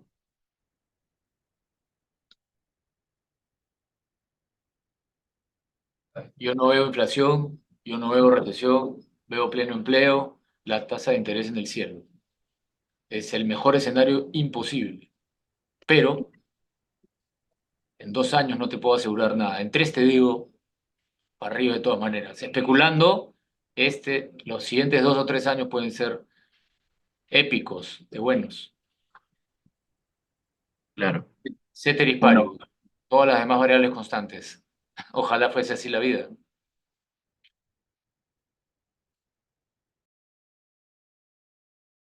claro. Bueno, como mencionaba Nacho, ¿no? La inflación continúa desacelerándose.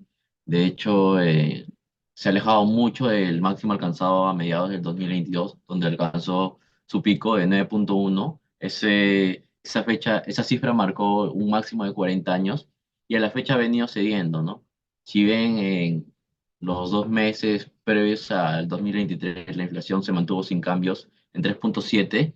En diciembre volvió a acelerarse y ahora con el último dato podemos apreciar que la inflación está en 3,1%. Y con respecto a la tasa de objetivo 2% se encuentra ya muy próxima, ¿no?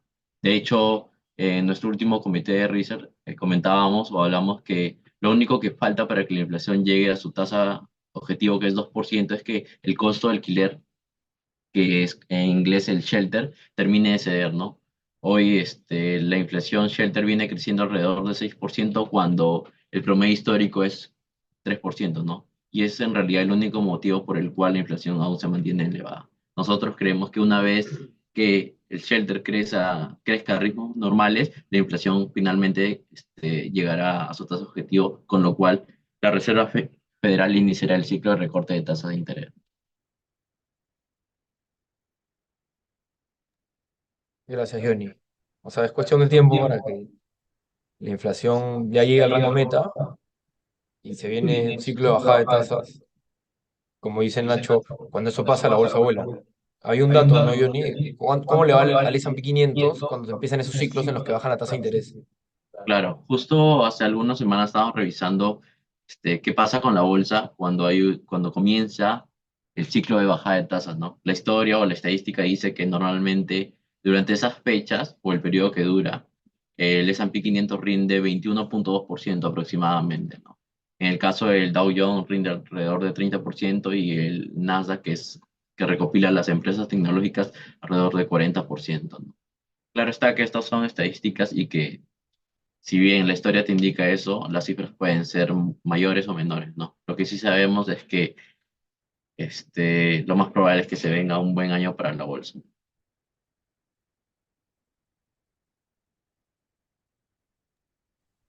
Gracias, Johnny.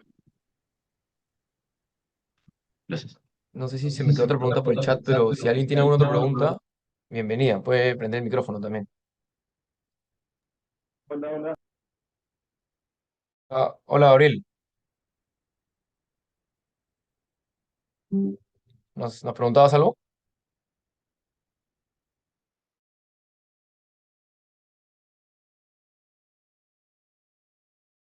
Estás muteado, Gabriel. Creo que estabas preguntando algo. Hola, sí, ¿qué tal? ¿Cómo estás? Ahí Sí, estás. ¿Qué tal, buenos Gabriel? días Buenos por todos los días. presentes. Mi pregunta es para Nacho. Él justamente estaba mencionando acerca de que, de acuerdo a la edad, deberíamos tener un porcentaje invertido, ya sea en acciones, en bonos, pero es un porcentaje con respecto a qué? Con respecto a todo el capital o el dinero que podamos tener, a nuestros excedentes. Quería saber eso. Muchas gracias. Sí, mira, también, o sea, también es un tema, también hay un arte ahí de tu situación particular, ¿no? Pero sí, sí, digamos que, porque podrías estar ahorrando para algún negocio o para algún viaje o para algo, ¿no? Pero digamos, si es dinero que te sobra y no lo vas a usar en los próximos 3 años, a ese dinero me refiero, ¿no? Ahí haces tu mezcla, digamos, de acciones y bonos, ¿no? Para eso tienes el Panda y la Cobra, ¿no? El Panda está mezcladito y la Cobra solamente está en acciones. Esa es un poquito la idea, ¿no? Que dentro de tu patrimonio, la plata que te sobre, que no vas a usar en los próximos 3 años, no la tengas ahorrada, sino invertida para que le ganes a la inflación. Eh, el Panda lo hace y la Cobra mucho más. Esa es un poquito la idea, de acuerdo, dependiendo de tu perfil. Claro, de hecho, Cristóbal, de repente podemos ver justamente eso, los portafolios. Cómo nosotros separamos por perfil estos portafolios de nuestros fondos del Búho y de la Cobra, con ese porcentaje de bonos y acciones que de repente le sirve a Gabriel para tener como referencia.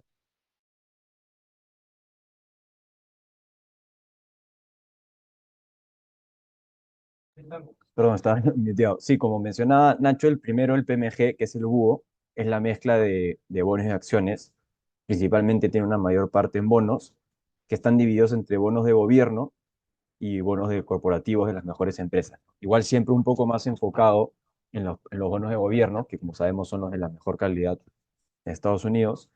Y la parte de acciones, dividido en cuatro principalmente, en el S&P, como les mencionábamos ahora más temprano, son las 500 más grandes, y también dividido en tres otros índices, ¿no? Que son el Dow Jones, que son como que las 30 más industriales más conocidas, las empresas de valor, el BTV, y las medianas y pequeñas empresas, que son 2000.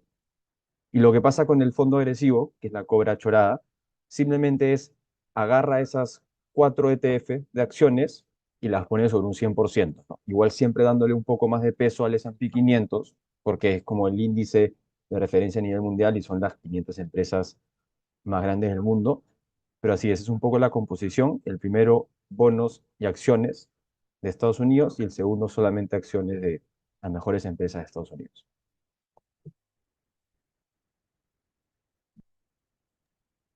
Gracias, Cristóbal. No sé si eso responde a tu pregunta, Gabriel, o qué otra duda te puede quedar con eso del porcentaje de bonos y acciones. ¿Por cuál te perfilas más de repente? Yo creo que en este caso le voy un 50-50 a la cobra chorada y al huevo consciente. Pero sí, muy clara la respuesta. Muchísimas gracias. Ahí voy a escribir también al enlace del Instagram porque me gustaría tener también toda la grabación completa para verlo más detalle. Muchas gracias. No, de nada, Gabriel, gracias a ti por la pregunta. De todas maneras, ahí estamos contactándote también este, para ver de ayudarte en eso. ¿Alguien más que tiene alguna otra pregunta que quisiera prender su micrófono?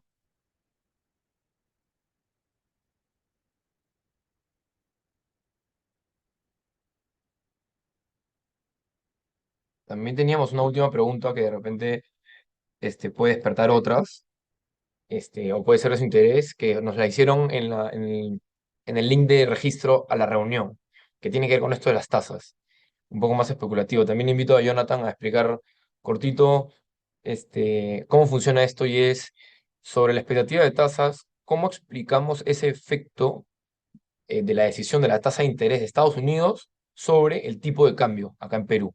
¿Cómo entenderlo? Pero eso es Claro, bien fácil.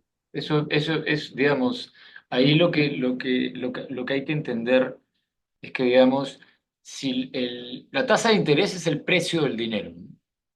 Si partimos de que alguien te presta plata, puede ser un banco o alguien, a cambio te va a pedir más plata. Yo te presto 100, devuélveme mis 100 más 9.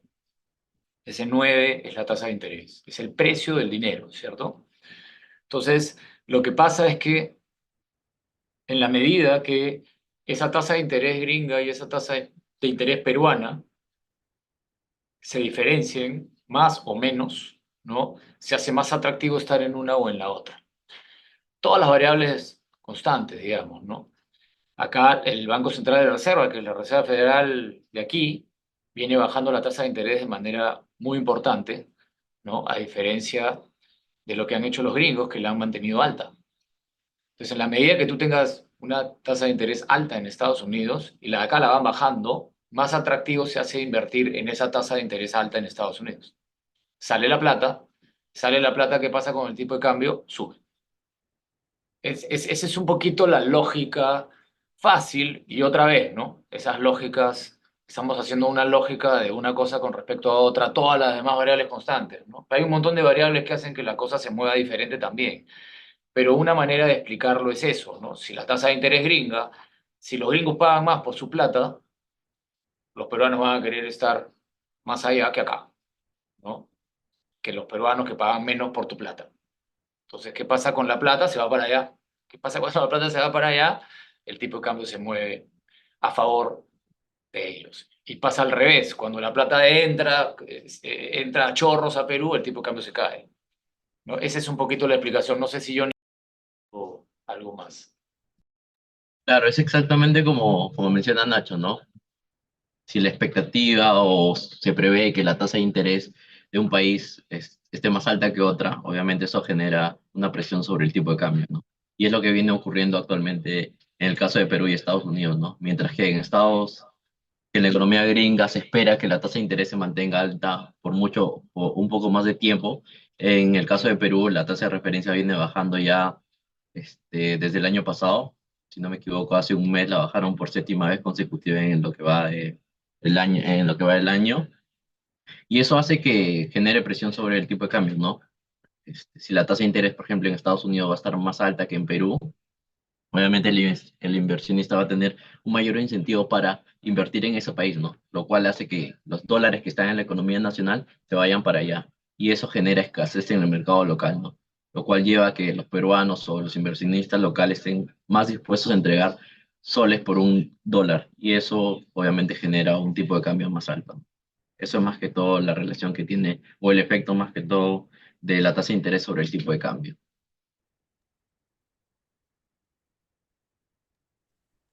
Gracias, Johnny. Ahora, hay una trampa, ¿no? Generalmente muchos caen en la trampa, ¿no?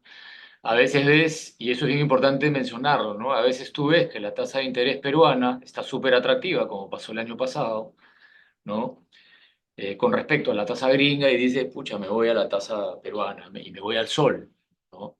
Y tienes que tener mucho cuidado porque tienes que saber que el riesgo del sol no solamente va inherente a la diferencia que hay con la tasa gringa, sino como mencionaba al principio, hay un millón de variables más alrededor de esa inversión y o depósito que vas a hacer. En el caso del depósito, ya sabemos que los depósitos son una ilusión. Cuando tú piensas que un depósito le puede ganar a una inversión, es una ilusión que dura poco. El depósito nunca le gana a una inversión. Hablando de buenos depósitos y de buenas inversiones, por supuesto. ¿No?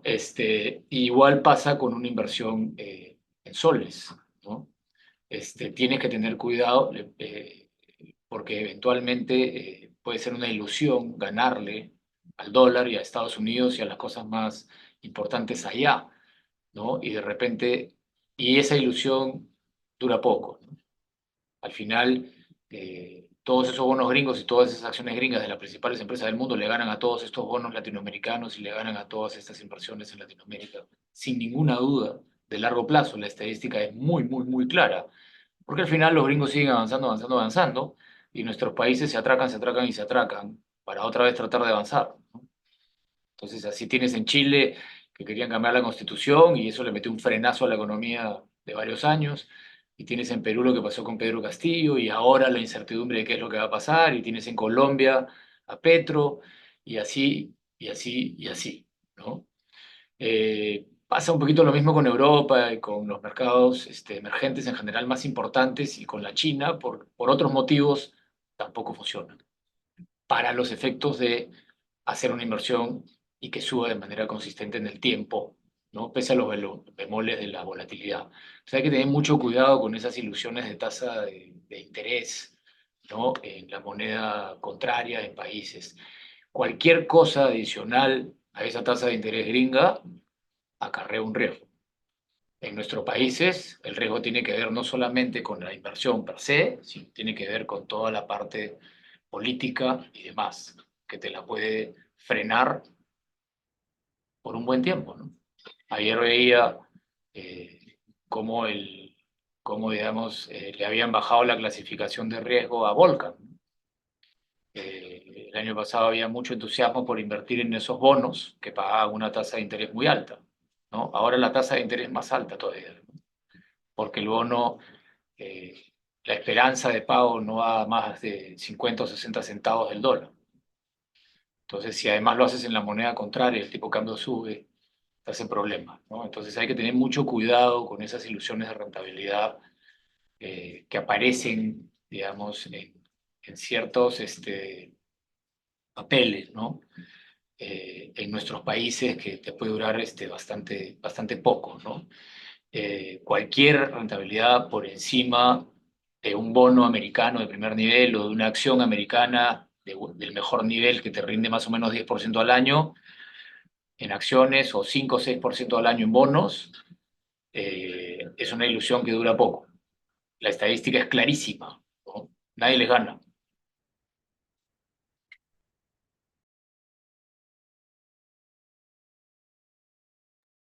Excelente, Nacho, gracias. Esta había sido una pregunta que nos dejaron por correo,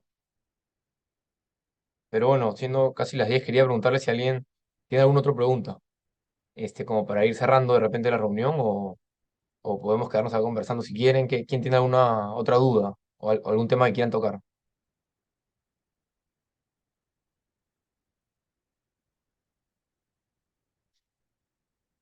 Ahí Bastian nos pregunta lo del resumen. Bastian, el resumen lo pasamos de todas maneras con el correo y de la grabación también. Así que cuando acabe la reunión, y subamos la grabación a YouTube como siempre, se las vamos a pasar por correo junto al resumen. Eso de todas maneras.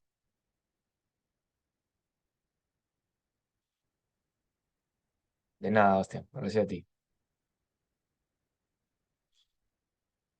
Bueno, ahí Maraixa nos agradece. Gracias a ti, Maraixa, por conectarte también siempre. Este, Y Nacho, no sé si de repente quieras también dar un mensaje de cierre y para después despedirnos. Nada, solamente agradecer. Ya hablé mucho. Agradecerles a todos, a ustedes, a Pablito, a Nico, a Gonzalo, a Ionia, a todos, a Gonzalo, a Mario, a Rodrigo, a quienes estamos acá, ¿no? Y al público que se ha conectado, ¿no? Y recordarles que esta no es la única vía para poder conversar con nosotros, que están todas estas herramientas de desayunos y reuniones y demás. Está toda la información de nuestros fondos, ahí está nuestro Flip Advisor, ¿no? Está Independiente, ¿no? Y nada, estamos en contacto para quien lo necesite y muy agradecidos por el tiempo de hoy. Gracias a todos.